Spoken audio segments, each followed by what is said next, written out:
बिस्मिल्लाहिर्रहमानिर्रहीम। अस्सलाम वालेकुम दोस्तों, नई वीडियो में खुश आमदेद। दोस्तों, अमेरिका धमाकों से गूंज उठा, रेलगाड़ी तबाह हो गई, हर तरफ खौफ और हरास फैल गया। अमेरिका और ईरान के ताल्लुकात एक बार फिर कशीदा हो गए हैं।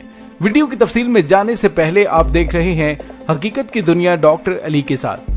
हमारा चैनल सब्सक्राइब करके घंटी के निशान को दबाना मत भूलिएगा। इस वीडियो को ज्यादा से ज्यादा फेसबुक, व्हाट्सएप और सोशल मीडिया पर शेयर जरूर करें। शेयर और लाइक करने के साथ साथ कमेंट बॉक्स में पाक फौज जिंदाबाद, पाकिस्तान पाइंदाबाद और पाकिस्तान के गुमनाम हीरोज को सलाम का नारा कमेंट जरूर कीजिएगा। दोस्तों, अमेरिका में 2 बड़े धमाके हुए हैं जिसकी वजह से हर तरफ खौफ और हरास फैल गया है। धमाके में एक रेलगाड़ी तबाह हुई है, जबकि एक धमाका अमेरिकी गैस प्लांट में हुआ है। इत्तलात के मुताबिक अमेरिकी ज़राए अबलाग ने एक नेशनल गैस प्लांट में धमाके और इसी तरह एक ट्रेन में आतिशज़दगी की खबर दी है। ज़राए के मुताबिक अमेरिकी रियासत टेक्सास के मोंट बेलव्यू नेचुरल गैस प्लांट में शदीद धमाका हुआ, जिसके बाद कारखाने में भयानक आग भड़क उठी। ये कारखाना ह्यूस्टन शहर से 30 मील के फासले पर वाक़ है। मुकामी लोगों के मुताबिक धमाके की आवाज दूर दूर तक सुनी गई है। ज़राए के मुताबिक बड़ी तादाद में फायर फाइटर्स आग बुझाने में मसरूफ हैं। अब तक गैस कारखाने में होने वाले इस धमाके और आतिशज़दगी की वजह सामने नहीं आ सकी। दोस्तों, गुज़िश्ता 1 माह के अंदर अमेरिका में धमाकों और आतिशज़दगी के कई बड़े वाक़यात पेश आए हैं। 12 जुलाई को अमेरिका के जनूब मगरबी बंदरगाह में सैन डिएगो पर अमेरिकी बहरिया के एक जंगी बहरी बेड़े USS बनाम रिचर्ड में कई धमाकों की आवाजें सुनी गईं, जिसके बाद जहाज में जबरदस्त आग भड़क उठी थी, जिसको बुझाने में 4 दिन लगे और जहाज मुकम्मल तौर पर तबाह हो गया। उस वाक़े में अमेरिकी बहरिया के 10 एहलकार जख्मी भी हुए। उसके बाद 17 जुलाई को रियासत इंडियाना के शहर बर्नस हार्बर की एक स्टील मिल में धमाका हुआ और उसके बाद शदीद आग भड़क उठी, जिससे बड़े पैमाने पर नुकसान हुआ और स्टील मिल को बंद कर दिया गया। दोस्तों, यहाँ पे आपको ये भी बताते चलें कि अमेरिका, ईरान और इसराइल में आतिशज़दगी के ये वाक़यात पे दर पे हो रहे हैं। दोस्तों, अगर ईरान के हवाले से बात करें तो ईरान के इंतहाई अहम तंसीबात पर पुरस्कार हमलों के पीछे कौन है, उसकी तहकीकात अभी तक चीन के साथ ईरान कर रहा है। अभी तक उसकी तफसीलात नशर नहीं की गई, लेकिन इसी दौरान अमेरिका और इसराइल के अंदर भी धमाके हुए हैं, जिसमें शुबा जाहिर किया जा रहा था ये धमाके ईरान के साइबर अटैक हो सकते हैं। लेकिन दोस्तों, पिछले 3 महीने से ईरान में मुल्क के हसास मुकामात पर धमाके और आतिशज़नी के वाक़यात में तेजी से इजाफा हुआ है और ईरान को उससे अच्छा खासा नुकसान भी हुआ है। आतिशज़नी की ये वाक़यात कई एक जौहरी तंसीबात, ऑयल रिफाइनरीज, बिजली घरों और अहम फैक्ट्रियों और कारोबारी इदारों में हुए। 26 जून को तेहरान में पार्चिन के करीब खजीर में बैलिस्टिक मिसाइल बनाने की फैक्ट्री में लिक्विड फ्यूल तैयार करने की तंसीबात पर धमाका हुआ। शिराज में पूरे शहर में बड़े बिजली घरों में धमाका हुआ, जिससे पूरे शहर में ब्लैकआउट हो गया।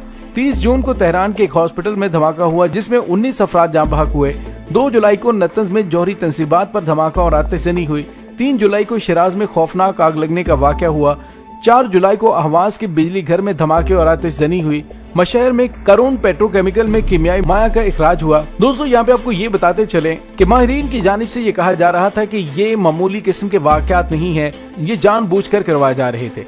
ईरान की इक़्तिसादी और फौजी नौइयत के अहदाफ को निशाना बनाने का मकसद ये है कि ईरान की मईशत की कमर तोड़कर रख दी जाए और हुकूमत को मजबूर किया जाए कि वो दीगर मुल्कों में मुसल्लह ग्रोहों और मलेशियाओं को माली इमदाद देना बंद करे और मशरिक़ वुस्ता में अपनी हिकमत अमली तब्दील करे। लेकिन दोस्तों, ईरान के खबरसां इदारे अरना ने यह तस्लीम किया कि नतंज में आतिशज़नी दुश्मन ममालिक की जानिब से खास तौर पर सहूनी हुकूमत और अमरीका की तखरीबकारी का नतीजा हो सकती है। ईरान के शहरी दिफा के वजीर ने अपने अज़्म का ऐलान किया कि अगर ये साबित हो गया कि ईरान साइबर हमलों का निशाना बना तो फिर जवाबी कार्रवाई की जाएगी। दोस्तों, मशरिक़ वुस्ता के एक मुल्क के इंटेलिजेंस जरिए, जिसका नाम नहीं बताया गया, उन्होंने न्यूयॉर्क टाइम्स को बताया कि नतंज में ये धमाका इसराइल ने करवाया था। उससे एक दिन पहले इसराइल की वजारत खारजा ने मौहूम से अंदाज में कहा था कि जब हम पर ईरान में किसी कार्रवाई करने का इल्जाम लगता है तो हम कहते हैं बेहतर है कि कुछ न बोला जाए। उमूमन इसराइल इस किस्म की कार्रवाइयों की जिम्मेदारियां कबूल नहीं करता और ईरानी हुकाम ने इसराइल पर बराह रास्त इल्जाम लगाने से गुरेज किया है।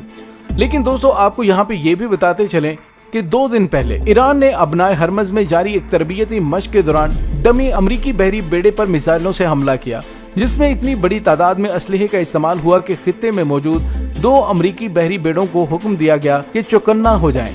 अमरीकी बहरिया ने ईरानी मशक को गैर जिम्मेदाराना रवैया करार दिया और कहा कि ये डराने और धमकाने की कोशिश है। ये मशक एक ऐसे वक्त में हुई है कि जब ईरान और अमेरिका के ताल्लुकात में सर्द महरी बढ़ती जा रही है।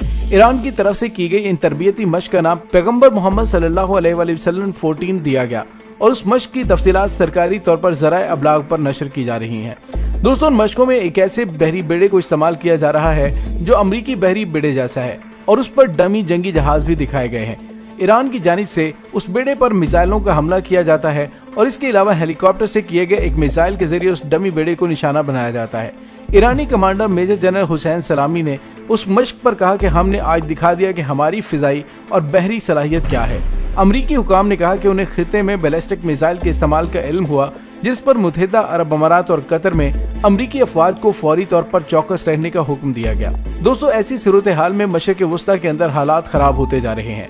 अब यकीनी तौर पर अमेरिका की तरफ से ये बयान सामने आने वाला है कि अमेरिका के अंदर ट्रेन में और गैस तंसीब में होने वाले ये हमला साइबर हमला है और इसमें ईरान मुलव्विस है।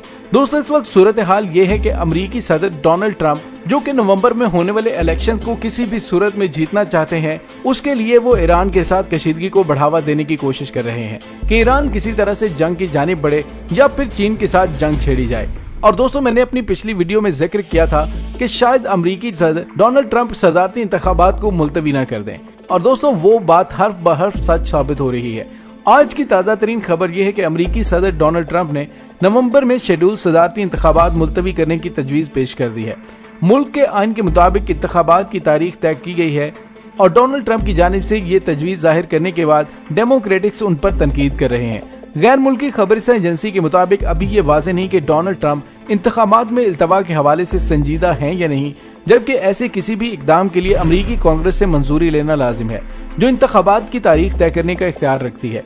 अमरीकी सदर किसी सबूत के बगैर डाक के जरिए वोटिंग में फ्रॉड होने के अपने दावे को दोहरा रहे हैं और इंतखाबात मुलतवी करने के इम्कानात जाहिर कर रहे हैं। समाजी राबिते की वेबसाइट ट्विटर पर उन्होंने तजवीज दी कि इंतखाब इस वक्त तक मुलतवी रहेंगे जब तक लोग मुनासिब और महफूज तरीके से वोट नहीं डाल सकते। उनके इस बयान पर दरखास्त के बावजूद व्हाइट हाउस के किसी नुमाइंदे ने फौरी तौर पर कोई बात नहीं की। डोनाल्ड ट्रंप काफी अरसे से डाक के जरिए वोटिंग के खिलाफ बात करते रहे हैं। हालांकि कोरोना वायरस के बायस उनका प्राइमरी इंतखाब में बड़े पैमाने पर इस्तेमाल हुआ था। दोस्तों, डेमोक्रेटिक्स और उनके सदारती उम्मीदवार जो बाइडन पहले ही इस डर के बायस वोटर और इंतखाब के तहफ़्फ़ुज़ की तैयारी कर चुके हैं कि डोनाल्ड ट्रंप 3 नवंबर को होने वाले इंतखाब में मुदाखलत की कोशिश करेंगे। आलमी सतह पर डोनाल्ड ट्रंप ऐसे हालात क्रिएट करने की कोशिश कर रहे हैं कि जिससे उनको किसी हद तक सपोर्ट मिल सके और ईरान पर पेदर पे इल्जामात और उसके बाद ईरान की तरफ से जारहाना रवैया, ये इस बात की तरफ इशारा कर रहा है कि मशरिक़ वुस्ता के अंदर हालात कशीदगी की जानिब बढ़ रहे हैं, जो किसी भी वक्त एक महदूद या बड़ी जंग की जानिब बढ़ सकते हैं। दोस्तों, इसके साथ ही डॉक्टर अली को इजाजत दीजिए। इंशाल्लाह बहुत जल्द मिलते हैं एक नई वीडियो में। तब तक के लिए अपना बहुत सारा ख्याल रखिएगा। पाक फौज जिंदाबाद, पाकिस्तान पर जिंदाबाद, पाकिस्तान के गुमनाम हीरोज को सलाम। अल्लाह वारिस।